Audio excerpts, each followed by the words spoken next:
Hola, bona tarda a totes i a tots, bona tarda a tothom. Aquí a la Biblioteca Maria Àngels Torrents estem amb en Jaume Felipe, que ens acull. Bona tarda. Bona tarda. Amb en Jaume Font, que també ens parlarà de llibres. Hola, bona tarda, Jaume. Bona tarda. I amb en Jordi Romeu. Jordi Romeu, perquè l'hem de felicitar i l'hem convocat aquí a la biblioteca per felicitar-lo. Felicitats, Jordi. Hola, moltes gràcies. I l'hem de felicitar perquè... Aviam, expliqueu. L'hem de felicitar amb el Jordi, bueno, per diversos motius, però ara el que l'hem de felicitar avui és perquè es va presentar un premi literari Ciutat de Reus, o Narrativa de Reus, i aquella gent, amb bon criteri, li han donat el premi. I és un premi de 6.000 euros, cosa que s'agraeix molt, i pues, toca felicitar. La novel·la es diu, o el llibre, es diu L'última transhumància. No, l'últim transhumant. L'últim transhumància, que és un pastoret. I... sí, és un pastor, no? És un pastor. Molt nadalenc. Sí, però em sembla que no va ben bé de Nadal, oi, Jordi? No, exactament no. Pots fer algun spoiler de com va això? Bé, de fet, el que narra és el darrer viatge d'un pastor del Penedès que puja a les pastures de les Bulloses, sobre Llívia, sí. I en aquest viatge hi va també el seu fill i un amic seu i explica com és la feina, però a més també explica què li passa al seu fill perquè està mig perdut, també explica el seu passat i també veiem el que passa a Llívia quan aquest pastoret, el jove, el fill, al cap dels anys va a Llívia a recuperar la casa dels seus pares.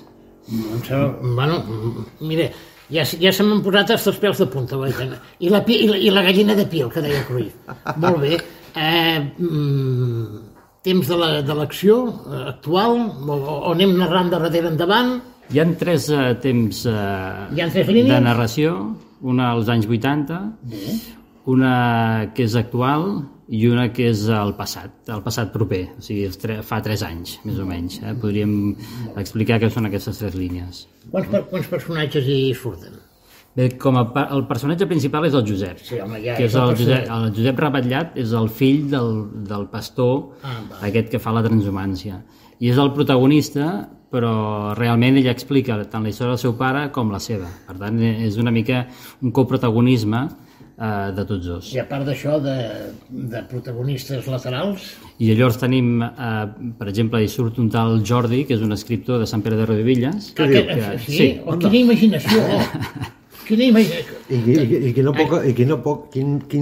Quin allunyament de la realitat. Fixa't tu, Perquè no sabem qui és, tampoc. No sabem el cognom, Que es diu Jordi, i és de Sant Pere de Riudebitlles. Sí, i representa que és la persona que recull el relat del Josep, perquè en el seu moment, quan va anar a Llívia l'any 2018, ell va... De fet, anava a Llívia per vendre la casa del seu pare, que havia rebut en herència quan la seva mare es va morir, i quan arriba allà comença a recordar el seu darrer viatge de transhumància amb el seu pare. I llavors allà coneix una senyora que no sap per què el coneix amb ell i comença a descobrir tota una sèrie de coses que ell no recordava. El que vulgui saber més que compri el llibre. No, però això es pot dir, no hi ha problema, perquè la senyora aquesta surt bastant aviat i per tant després ja es va descobrint qui és. I allà coneix el Jordi, que està visquent allà. Sí, quina cosa, oi? Sí, curiosament. Jordi de Sant Pere de Riudebitlles i que ha viscut un temps a Llívia. I que a més era escriptor, sí. Fixa't bé, i només faltaria que sigués bomber, també. No, això no ho diu. Això no ho diu, però podria ser, ben bé. Podria ser, perquè fent volar molt la imaginació, podria sortir que sigués bomber. I llavors és curiós, aquest senyor, aquest noi l'anima amb el Josep a escriure les seves memòries i a recordar i intentar recuperar aquesta memòria del seu pare. I li dona una mica un cop de mà? I li dona un cop de mà, sí. I després, al final, quan el Josep es mor, la dona del Josep va a trobar-lo i li diu: escolta, mira que el Josep va escriure això, sé que éreu amics, a veure si pots tu ordenar una mica tots aquests papers i em fas una mica de... A veure si podem treure un llibre per la família, allò que es fa una autopublicació per poder regalar amb els familiars. És que jo coneixo un altre Jordi, això ja és a títol personal, jo coneixo un altre Jordi també de Sant Pere de Riudebitlles que en sap bastant d'ordenar papers. Sí, oi? Sí. A mi també en sona. Perquè li dones una cosa que no té gaire sentit i ell ho fa, ho posa bé, ho ordena d'això i té sentit allò. Parlant precisament de l'ordre de la publicació, clar, quan feia que no publicaves tu sol? Perquè l'últim cop va ser en col·laboració amb el Jaume Font, no? Escriptor, Jaume Font. També, de Sant Pere de Riudebitlles. De Sant Pere de Riudebitlles. Quines coses, veu? Aquesta va ser l'última vegada que havies publicat. Bueno, no contem les ventanes de vida, per exemple, perquè això era un recull d'articles d'això, del grup de recerques històriques. Amb un tant Jaume Felipí no vas fer una mica de conte... Un conte, sí. Però he fet col·laboracions. No, per això dic, en solitari, l'última novel·la era Descalça? L'última novel·la era El gran salt d'en Clarinet, que devia ser 2016... Hosti, ara feia dies. Nosaltres vam editar el Terra de Marca el 2017 i... No, el 2017 era... No era 2020 ja? El Terra de Marca... 19. Mare meva, necessitem Wikipedia. A mi se me'n va ja, però bueno, el gran salt del Clarinet és del 16? O del 18, és que no ho sé. No, em sembla que és més d'això, Sí. Però bueno, és una novel·la fantàstica. Em vaig disfrutar com un vedell, vaig fer un tip de riure molt bona. A més, al final també és impactant, del gran salt del Clarinet. Bueno, sí. Perquè, clar, dius, ostres... És una novel·la d'aventures, no? Sí, una mica així. I tot el títol ho diu. Aventures, i també es poden interpretar moltes coses, amb el gran salt del Clarinet. Sí, hi ha també semblances amb la realitat. Bueno, total, que jo el que deia era que feia molt de temps que no publicava... Bueno, clar, això vol dir que al haver guanyat aquest premi el llibre el publicaràs. És segur, no? Hi ha un compromís de publicar-lo. O sigui, les bases posen que el premi és dels diners i a part la publicació. I la publicació del llibre. L'únic que ara la publicació es farà esperar més o menys en funció de com es posin d'acord l'Ajuntament, la biblioteca i l'editorial que ho hagi de publicar. Però tenint en compte que han fallat aquest premi pràcticament, o sigui, el mes de desembre, això podem comptar que de cara a l'abril podria estar? L'editor, que estava el dia de l'entrega de premis, em va dir que el volien treure al març. Al març? Sí. A punt per Sant Jordi. Per Sant Jordi el tindrem. Per Sant Jordi l'hauríem de tenir. A punt per Sant Jordi. Tot i que per mi jo esperaria una miqueta més. Per què? Perquè ara al gener en trec un, que ja tenia a punt, amb un altre editorial, i em va millor... Doncs, que no se solapin. Que no se solapin gaire, perquè ara fas la campanya d'un i després fas la campanya de l'altre. És a dir, per mi, si sortís al setembre, per exemple, que és d'aquí res, també em semblaria bé. I aquest que treus ara, al gener, de quin estem parlant? Aquest és una novel·la històrica ambientada a la Guerra Francesa a Sant Pere de Riudebitlles, també. Mira. Al Penedès i a Tarragona. Jo l'he llegida, ja, Tu ja l'has llegida. I surt amb l'editor. Em va donar la galera. Vale.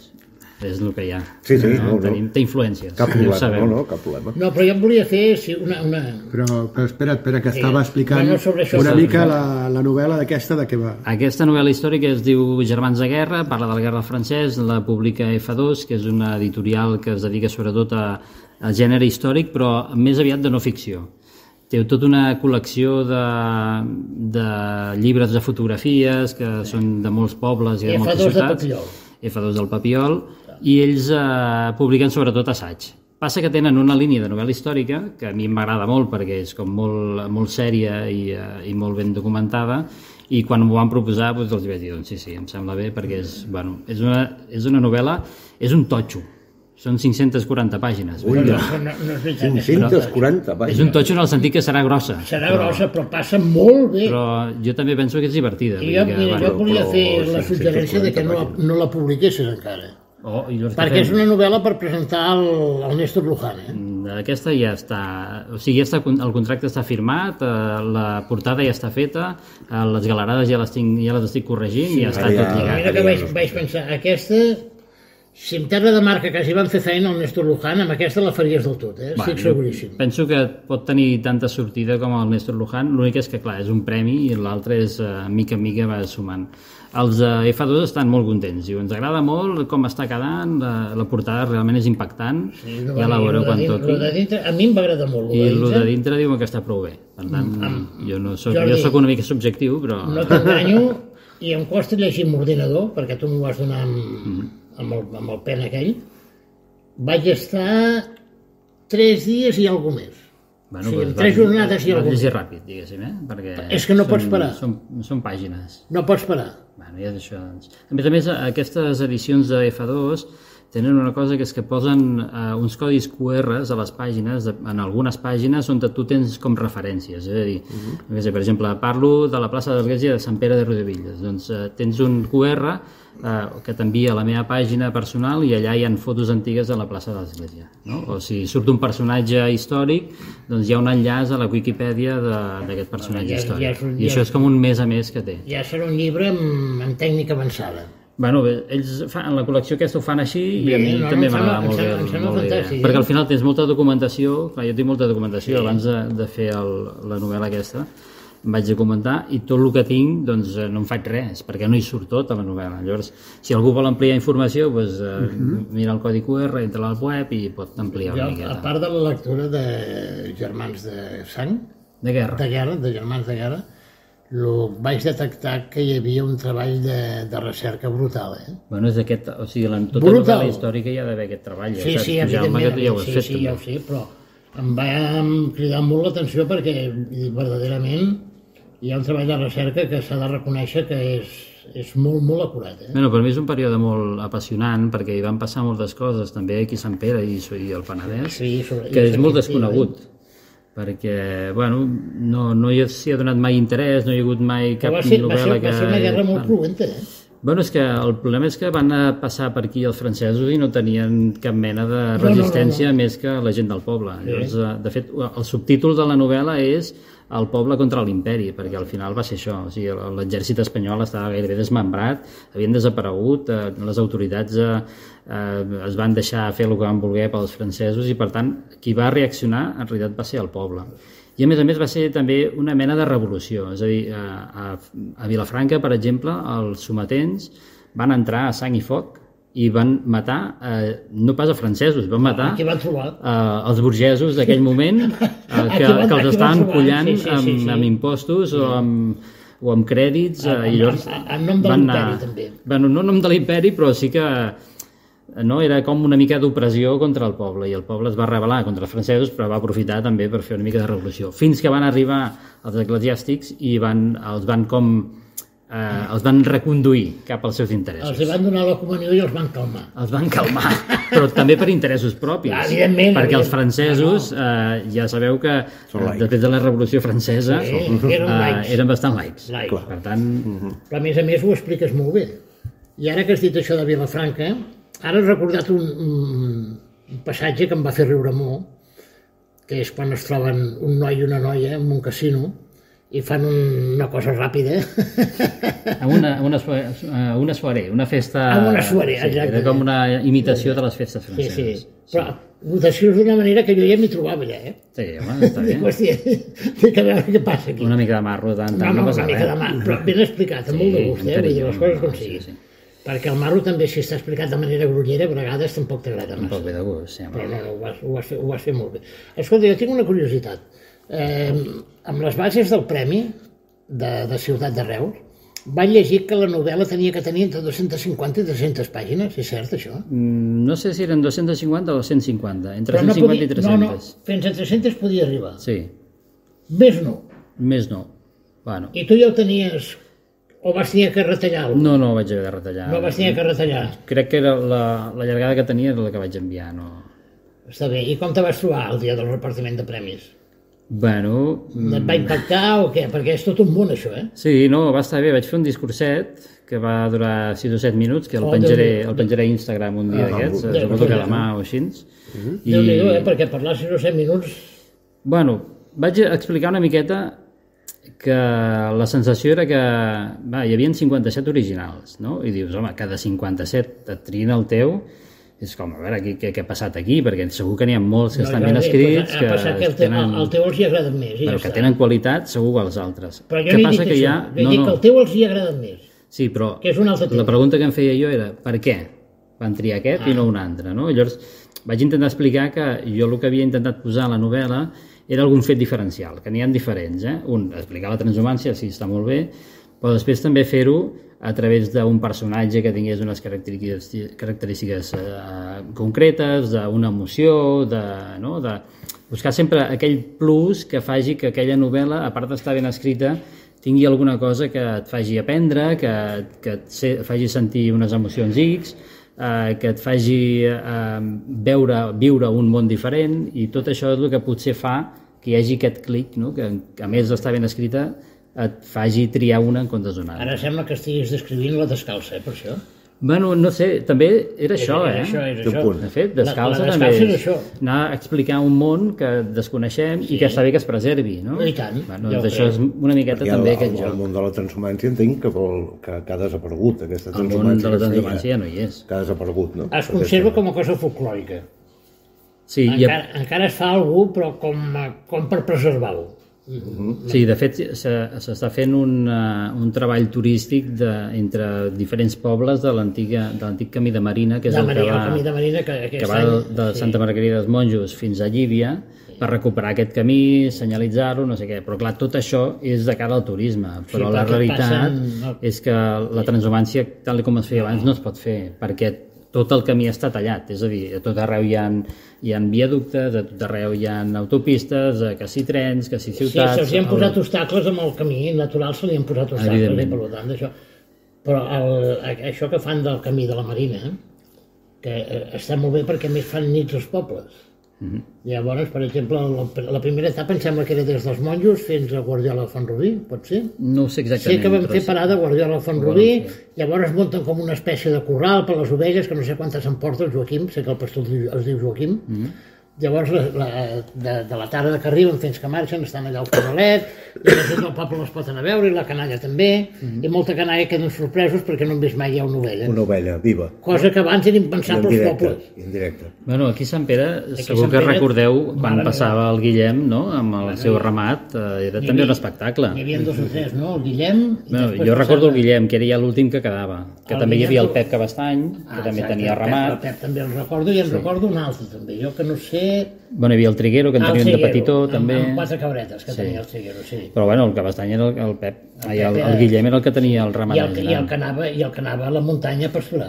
El Pep Cabestany, de fet, per fer el llibre vaig fer-li una entrevista i em va explicar el que feien, que era, ells normalment el que feien anaven a buscar les cabres més amunt de Camarassa, anaven amb la furgoneta al Pujades i després baixaven caminant amb les cabres que havien comprat. Les compraven allà i llavors baixaven caminant cap aquí. Baixaven fent camí. Però transhumància com a tal no en feien, és a dir, no anaven a la muntanya a l'estiu i després baixaven, sinó que estaven sempre per aquí.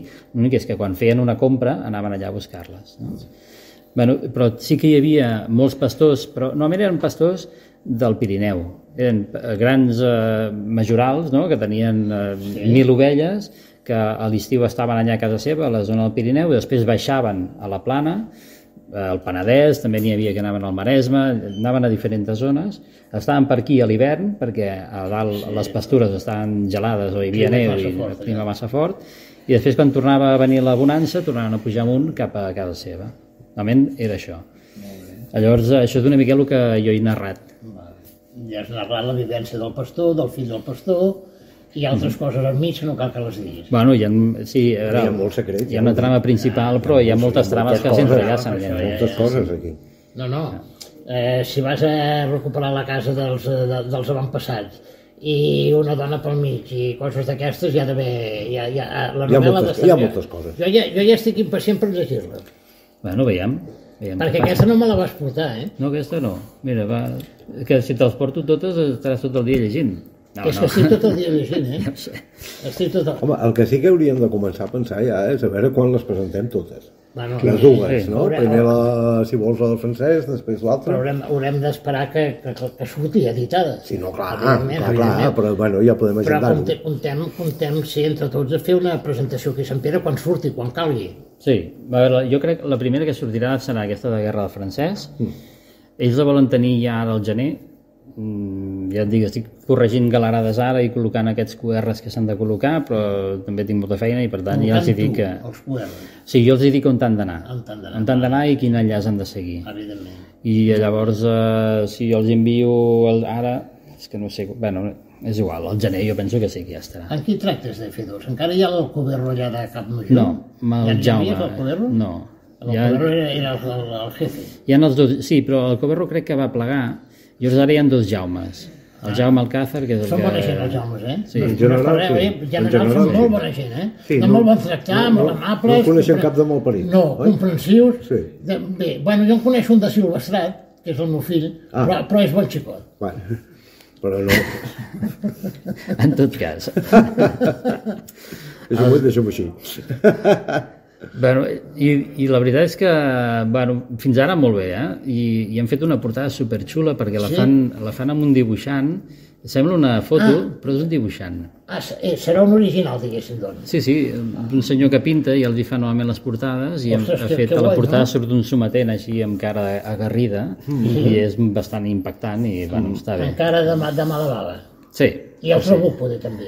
No, Van Fusell. És que en aquella època... Ja no hi havia trabuc. Bueno, hi havia trabucs, però eren els antiquats. És a dir, els pagesos d'aquests que anaven amb el trabuc dels avis, que allò no servia per res. No? I el que feien servir eren més aviat els fusells, que eren evolucionats. Recordo que hi havia algun pagès amb trabuc, Sí, perquè n'hi ha que tenen trabucs, però són armes molt antiquades. Sí, són els perquè havien de tirar de molt a prop, tiraves però no apuntaves, i a vegades portava el trabuc. A vegades et quedes amb el trabuc als dits. Però sí que és veritat que a mesura que va anar avançant la guerra, doncs també es van agafar armes més bones, evidentment. Sí, jo arrel de llegir la teva novel·la, que em vas d'això, vaig indagar una mica i vaig quedar molt impressionat amb la guerra del francès, amb un episodi que va haver molt cruent a Sant Quintí. Sí. Però és que era d'una brutalitat extrema. Els van tancar l'església i els van cremar a dintre. Però és que Sant Quintí els hi tenia molta mania, i no només els francesos en general, perquè a la guerra de successió també els borbònics van entrar i van arrasar amb totes les cases. Van cremar 400 cases, van matar dones i nens i van deixar el poble destrossat. I només va salvar la gent que va marxar a la muntanya. Home, tu mateix. I després de la guerra francesa, altra vegada. Sí, ja dic, a mi em va impressionar molt, inclús ho vaig llegir després 3 vegades amb atenció, buscant els detalls. És que és molt bèstia, I a més hi ha testimonis escrits com el del Mata del Racó, que té una crònica de lo que va passar dels fets. Vull dir que també és molt interessant. I tenim, de fet, hi ha diferents llibres així de testimonis de l'època, de gent que ho havia deixat anotat, que havia escrit el que estava passant, i és superinteressant. Sí, però sembla mentida que una època que relativament és propera, que se sigués ja tan... És una guerra, les guerres són cruels. Però és que és molt salvatge, Bueno, clar. Els catalanets també eren bastant salvatges, Sí, Déu-n'hi-do. No tenien gaire pietat, Sí. Una guerra d'independència, no pots estar per les pies. I si no et picaves, et picaven. Exacte. Però quan llegeixes els fets no deixes de quedar com qual sorprès. Sí, bueno. M'entens? Dius, Déu-nos-en, sort que no m'hi vaig trobar. Jo vaig pensar, quan vaig llegir això de Sant Quintí, sort que no m'ho vaig trobar. Bé, jo he intentat estem parlant de Germans de Guerra, però és igual, Vull dir, què havíem vingut a parlar? També és un llibre teu, De les dues coses. He intentat mostrar que allà no hi havia angelets, és a dir, que no hi havia bons i dolents només, sinó que tothom allà repartia i mirava molt per ell. Hi ha algun més simpàtic que altres, però a tots els bàndols hi havia gent molt bèstia, i això he intentat reflectir-ho també perquè és una manera de mostrar que és una guerra, no? Jo el que Germans de Sang parles, dones a entendre molt, i suposo que era així, evidentment, que la burgesia ja era aprofitada. Sí, evidentment. Home, ells miraven pels seus calés. Això no ha canviat. No ha canviat. Home, en la primera... Això no ha canviat des del segle I. No, però gens, des de que el món és món deu ser així. Quan van entrar els francesos, en principi era com una agressió, però els burgesos van aprofitar per fer negoci. Bueno, és el que et deia, que sempre ha sigut així. Qui va ajudar el Franco? La burgesia catalana, la burgesia... Qui tenia alguna cosa a perdre o guanyar, ben com tu miris. Vull dir que la burgesia sempre ha anat el que li ha semblat el millor per ell. Sí, el que fan és mirar pels seus interessos. El millor per ell, evidentment. I en aquest cas, per exemple, quan van entrar a Vilafranca, la primera vegada que van entrar a Vilafranca no, perquè de fet primer van venir com patrulles i tal, i després va venir el gruix de l'exèrcit, van passar 5.000 homes avall en direcció a Tarragona, i el primer que van fer els burgesos va ser a veure, aiguardent, el vi, el menjar... Que no falti de res. Que no falti res de res. No, i llavors, evidentment, per ells era un negoci. Vull dir, molt bé. A més, l'exèrcit francès tenia una característica que és que no hi havia una línia d'avituallament en França. O sigui, l'exèrcit francès, quan avançava... El terreny. Es prenia el que hi havia al terreny. El terreny. O sigui, s'havien d'espavilar a trobar el menjar, l'aigua, el menjar pels animals, tot en el terreny. I això també dona una raó de que en molts llocs, perquè no els saquegessin, ja els hi donaven. Sí, exacte. Perquè si esperes que et saquegin, llavors sí que ho perds. Que això els hi permetia tenir molta mobilitat, perquè no depenien de cap línia d'avituallament i per tant es podrien moure per on te volguessin, que no tenien cap problema.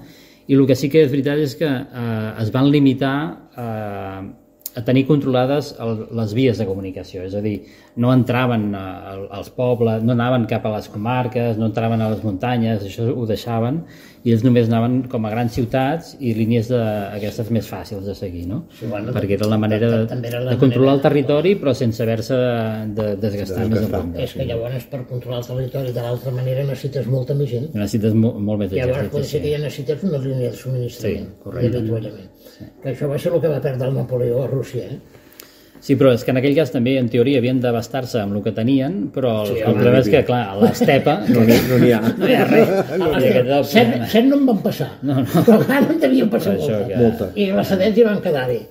Doncs jo, escolta, vull fer saber als oients, que ens escoltaran i que ens veuran, que li comentàvem al Jordi quan ha arribat, i ell ho sap que és veritat, que hi podia haver gent contenta, molt contenta de que hagi guanyat aquest premi, però més que jo no n'hi havia cap. Perquè jo vaig estar molt contentíssim i vaig creure que al final s'ha fet justícia. Tot i que et vaig deixar l'estacada, perquè el divendres havíem d'anar a fer una cosa. No t'ho perdonaré, No m'ho perdonaràs, però bueno. No t'ho perdonaré. Va haver d'anar sol. I vaig dir que no sol. Però hi havia excusa, no? Sí, però has de pensar que en aquest club de lectura el més jove era jo, Em va enviar un missatge, un amic meu de l'institut. Sí, vaig parlar amb la seva dona, no. Hi havia l'Anna i la dona del teu amic. Ah, val. Sí, que eren més jovenetes, però les altres, ja et dic, jo era més jove que elles. Ara, molt amables, amb extrem. I va ser una vetllada que em va agradar molt, perquè es va allargar i vam estar un parell d'hores. Caramba. Sí, vam parlar... Bueno, ja saps, jo a vegades... És que no m'agrada gaire parlar amb mi. No, ja. I amb aquelles senyores ens ho vam passar molt bé, i amb les mosses també, i bueno, ja t'ho vaig dir-ho, vam quedar que el dia 26 de gener i anirem a acabar de completar, doncs, diguéssim, el tema que vam començar el divendres passat. Molt bé. Esperem que no hi hagi... Bueno, esperem... A més, quan els hi vaig... Esperem que hi hagi un altre premi aquell dia i no pugui venir. Bueno, si és per això ja m'hi conformaria. N'hi ha més, en tens l'altre? Tens altres? Tinc algun altre presentat algun altre premi, però ara mateix no... Hauria de mirar l'Excel, perquè no sé quin... Jo és que... Per què no hi vas pensar que aquesta novel·la del francès la podies presentar? Perquè és massa llarga. No és una novel·la de premi. El Néstor Luján no té cap... Sí, però els premis els volen més curts, perquè costa molt de publicar una novel·la llarga. I llavors has de trobar una editorial que realment sigui interessada. Els premis els fan més curtets. És així. Encara que no posi el límit de pàgines... No, amb aquest no em posen, amb el Néstor Luján no. Ja. Sí, per això em va cridar l'atenció... Però tu fixa't, tots els premis Néstor Luján que hi han publicats són tots molt més curts. 250 pàgines ja són moltes. I aquest en té 540. El del nostre any el va guanyar aquell, un senyor molt important, sembla que era un càrrec important de Coca-Cola, de Coca-Cola d'això, que tenia 480 pàgines, tampoc és cap... Vol dir que això, que el va guanyar, ja la teoria ja se'n va fer punyetes. Era una història sobre els pirates de costa del segle XVIII. I vol dir que tenia tantes pàgines? No me'n recordo. Bueno, Total, que tot el que hem dit no... No, Tornem a començar. Això podia ser també, diguéssim, el cas que confirma la regla, no? Que d'això. I també depèn si t'ho presenta un senyor que té una certa influència perquè és bé d'on ve i té la categoria que té, doncs també se li deu permetre... Se li permet que s'hagi passat. I és el que dèiem dels borseros. Exacte. Entre ells s'ajuden. Exactament. Bé, doncs, resumint una mica la darrera novel·la premiada. Per tu, què has representat? Bueno, com tots els premis, és un impuls, no? Quan tens un premi sempre és allò de val, ho estic fent bé, no? Estic treballant bé, les coses estan sortint, sembla que la cosa agrada i per tant és un agraïment cap al jurat, perquè ells van considerar que era una obra per a premiar, però també a nivell personal és un orgull, no? Perquè vol dir que, a part de que tu treballis molt, hi ha algú que et recompensa aquest treball amb alguna cosa que és més que que bé que ho fas, no? És realment un premi que et publiquen i que a més té dotació econòmica. No és tant per la dotació econòmica, perquè al final no em traurà d'un apuro els 6.000 euros, però ja està molt bé. Està molt ben dotat. Tens per un sopar? Sí, un sopar llarg. No? Allà al disfrutar, no? Allà al disfrutar, exacte. Però a part que en el currículum hi hagi un premi d'aquest tipus, ja et dona com una mica més de solera. A part dels premis que tenies, ja en tenies un que ja et donava bastant de prestigi al teu currículum, el de les lletres andorranes. Sí, també, exacte. Bé, de fet, quan em van trucar, diu, no... Vull dir, ja estàs acostumat tu, els premis, dic, no. Sí, no s'ha acostumat. Deixem-ho clar, oi? Gens. Però sí, clar, perquè no t'acostumes mai. Així, però això, com va? Aquesta trucada és, escolta'm, que a veure, que t'han premiat, si pots venir... Com va la trucada aquesta? Normalment aquestes trucades, o sigui, tu quan et presentes a un premi... Jordi? Quan et presentes a un premi, si no et truquen, tranquil que no te l'han donat. Bueno... Perquè la persona que fa el premi el que no farà és fer una entrega de premis i que no hi hagi el senyor que li han premiat o la senyora. Per tant, el que fa és trucar amb el premiat i li diu, mira, que has guanyat el premi, has de venir tal dia, tal hora, que te'l donarem. Però no ho diguis a ningú. I és obligatori, però no ho diguis a ningú. Exacte, és obligatori. Excepte la família. Jaume? Però ni a la família. La família sí que pot dir que si no pot venir. Home, no pots dir tal dia no m'espereu a sopar. Sí, no vindré, carinyo, avui. Sí, avui no m'espereu a sopar, perquè per què? No coses meves. Aniré a buscar tabac. Coses meves. I llavors et diuen, pots venir, oi? Sí, clar que puc venir. Per tant, si mai us presenteu un premi... Tenia un altre compromís, però el deixaré. Tenia un compromís amb el Jaume, però res. I així va. Aquelles senyores de Sant Llorenç, quan els vaig explicar per què no hi vas anar-hi, escolta'm... Ho van entendre? Estaven contentíssimes, tu. Ja està. Però molt contentes. És que no sé, no puc explicar-ho perquè hasta a mi em va sorprendre la reacció coral que van tenir totes. És que els clubs de lectura també són molt bona gent. Sí, home, sí. S'ha de defensar. Els clubs de lectura són molt bons. Els clubs de lectura són molt bona gent. Gent que li agrada la literatura. Que li agrada la literatura i que se n'alegra d'un premi literari. I que llegeix. I que llegeix. Correcte. I això, amb quina antelació t'ho diuen? Em van trucar el dimarts pel divendres. El dimarts pel divendres? Sí. De fet, em van trucar el dimarts al dematí i no vaig poder agafar el telèfon perquè estava en una altra cosa i em van tenir tot el dia esperant a veure si tornaven a trucar, perquè clar, era un número de Tarragona, vaig mirar de què era de l'Ajuntament de Reus, i dic, jo fa molts anys que no vaig a Reus, no pot ser una multa, no pot ser cap altre tràmit, ha de ser això, i no crec que em truquin per convidar-me a la gala per no donar-me el premi, perquè ja et dic que no truquen. I vaig trucar però d'un telèfon d'informació, és un telèfon general, i llavors... Qui l'ha trucat? Qui m'ha trucat? No sé, vaig anar tornant a trucar, d'aquí una hora tornaran a trucar. Ni d'aquí una hora ni d'aquí dues. Van trucar al vespre. Van tenir tot el dia allà esperant. Van dir que aquest xicot anirà a sopar i el trucarem a l'hora de sopar. Exacte, perquè igual està enfeinat. A la segona sí que el vaig agafar. Llavors, o sigui, quan t'ho diuen, com te quedes? El tema és que, clar, com que jo ja sabia que m'havien trucat d'allà i per tant ja sospitava que era, ja no em va sorprendre tant. Però quan va arribar la confirmació... Però quan va arribar la confirmació va dir, molt bé, moltes gràcies. Vindré. Educació davant de tu. Què vas dir? Roser, porta la botella de cava que... Carinyo, avui celebrarem. Molt bé, doncs mira, Jordi, jo em vaig despedint, ens hem de despedir. Sí, no? És que... Després jo ho plorarà. No puc, no. És que ens hem allargat, oi? Ens hem allargat, però bueno, és igual. Moltes felicitats, estic molt content, ja ho saps, t'ho dic de tot cor, i ànims i endavant. I no et deixis d'escriure, Jordi. Endavant. Que els que llegim ho necessitem. Igualment, també les meves felicitacions i això, continuar endavant i més n'has de fer. Com més en facis, més previst tindràs. També vull agrair la presència del Jaume Felipe, que ha tingut l'amabilitat de venir expressament, perquè la veritat és que ell avui té vacances. I ha vingut expressament a Sant Pere per fer aquesta trobada amb el Jordi Romeu. Bueno, perquè s'ho valia, no? L'ocasió s'ho valia. Clar que sí. Jaume, gràcies per acollir-nos. Jaume Felipe, Jaume Font, gràcies per l'empenta i per fer organitzar aquesta trobada. I Jordi, un altre cop, felicitats, gràcies per venir, has vingut de seguida, ens has atès i bueno, mirarem de seguir-te com sempre et seguim per tot el que pugui succeir d'aquí a un futur. Molt bé, doncs moltes gràcies per l'entusiasme, per l'entrevista i per tot plegat. Molt bé, doncs fins la propera. Adéu-siau.